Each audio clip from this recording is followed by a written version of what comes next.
Hi, I'm 𝐅𝐫𝐫𝐿. Many of you know me from Facebook. I've shared plenty of thoughts over the years, but this is my first video, and it's personal. I want to talk about something real, something that's quietly changed the very soul of our country. We've all felt it. That divide, the tension, the unraveling of what used to be common ground. And while America has stood for nearly 250 years based upon deep-rooted values, liberalism as seen today is but a few generations old, and it's become extremely dangerous to the stability of our nation. Let's dig in. The rise of modern liberalism didn't happen overnight, but it didn't happen by accident either. Although the earliest tenets of liberalism in America can be traced back to the late 1800s and gained some traction with Franklin Roosevelt's New Deal, it didn't embed itself culturally until after the Vietnam War, when national disillusionment gave radical ideas a new home. The 1960s and 70s saw America enter a cultural firestorm. Flower power, anti-war protests, free love, identity politics, and a growing distrust of tradition. Some saw it as a natural change, but others, like former KGB agent Yuri Bezmenov, warned of something far more intentional and insidious: a long-term strategy of ideological subversion, launched by enemies like Russia and China, designed to rot America from the inside out. This cultural revolution began during the Cold War. Both Russia and China knew that direct war with America would mean mutually assured destruction. They also knew something even much deeper.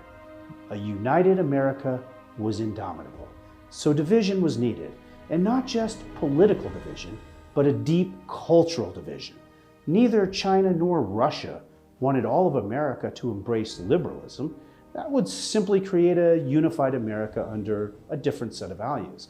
No, they needed something more dangerous: a split America, two competing value systems that could not coexist peacefully in the same space.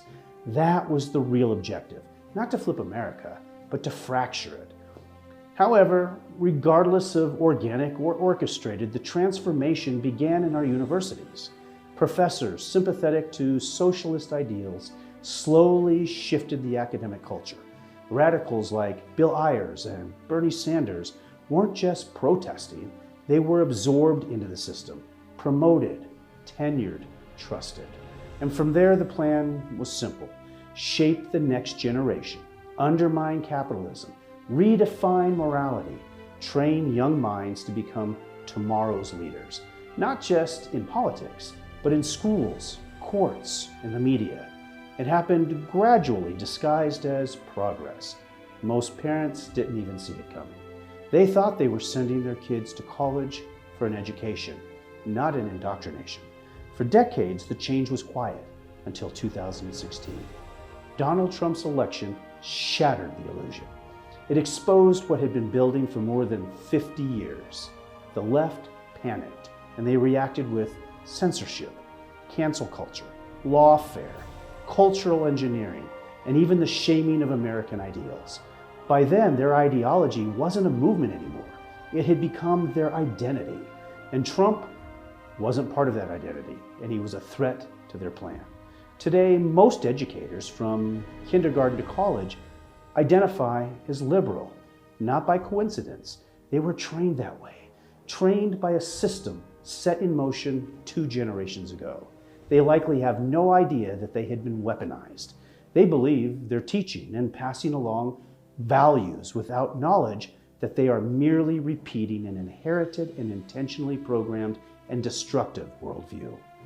And now that worldview has made its way into our schools, media, government, and even our families. We see it every day. Children disowning parents over politics, friends breaking ties over a vote, brothers and sisters refusing to speak. We've become a house divided. And as Yuri Bezmenov warned, America wouldn't fall from missiles or tanks, but from the slow, deliberate division. But what we're seeing is a movement for positive change, a conservative resurgence intended to restore the values our nation was founded upon.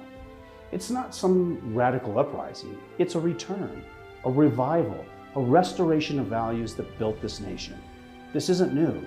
It's the oldest idea in America, and millions are waking up, not because they've changed, but because the mask has finally slipped and they're remembering who they are. So what does all of this mean for everyday Americans like you and me? The truth for some is going to be difficult to hear and hard to swallow. Liberalism and American values based upon conservatism and capitalism cannot coexist in the same space. They're polar opposites with no middle ground. And this isn't the first time America has faced such a conflict. We've seen what happens when two opposing value systems collide without compromise. It caused the Civil War in 1861. Now, regardless of whether people dislike the idea or choose to ignore it, the truth is America has been engaged in a civil war since 2016. Liberals have openly boasted and have declared this war against our duly elected government. Yet because this war is not being waged with guns and missiles, many simply fail to recognize it as such. This war is being fought instead with ideas, misinformation, lawfare, censorship, with perhaps the most dangerous weapon of all, indoctrination of your children. But don't kid yourself. This is a dangerous war where one side or the other must eventually surrender, because there can be no peace in contradiction. A house divided cannot stand. And we see it play out every single day in Congress.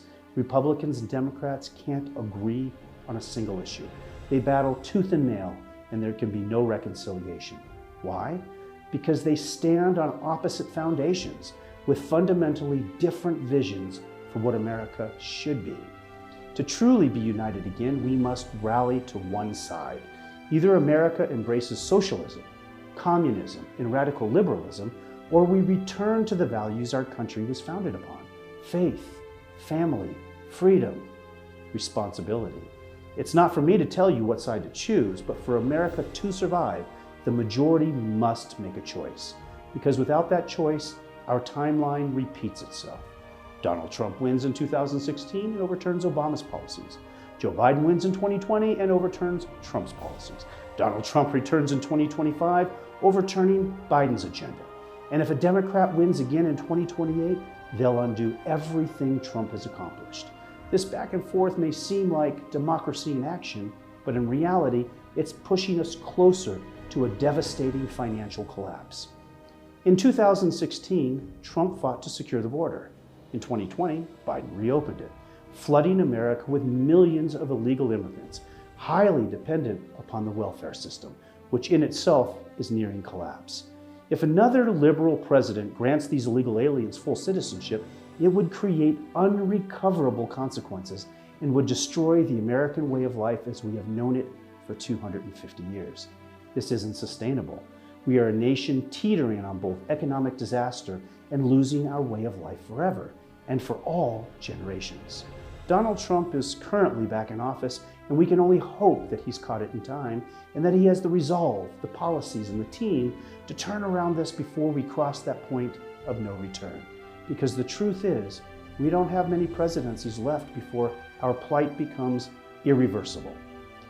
After Pearl Harbor, Admiral Yamamoto said, "I feel that all we have done is to awaken a sleeping giant and fill him with a terrible resolve." He was right, and history proved it. That's what this conservative movement is today. The left, they went too far. They pushed too hard. And now they've awakened a sleeping giant. And that giant has no intention of going back to sleep or handing our country over to the ideals pushed upon us by enemies who wish to see us fall. Although this battle has been going on for 2 generations, many have only recently awakened to its reality. The battle has begun, but it will be up to you to decide whether our great awakening lasts only 4 years or whether we restore the soul of America for generations to come. I'm 𝐅𝐫𝐸𝐿. Thanks for watching, and if you enjoyed this or found this of importance, please help spread the word by sharing this video. The choice is ours. Let's wake up America.